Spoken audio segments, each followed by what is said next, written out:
Day one of the season. It is May 27th.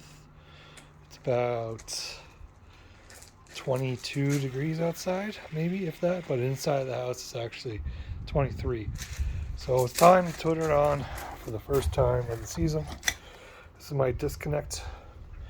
Gonna make sure it's on. Plug it in. I've already called for cool from the thermostat and change out the furnace filter. So now I'm just going to plug this in. Everything else in here is going to be clean. It's not dirty this year, so I probably won't have to get a service at all. You only really need to get a service if it's really, really dirty. And we take off the cover and we spray her down and we clean her down. Some new areas you'll have to do it a little bit sooner, but in some areas that are established, you probably don't.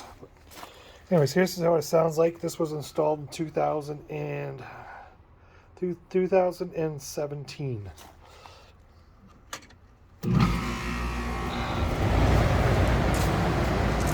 It's a 3.5 ton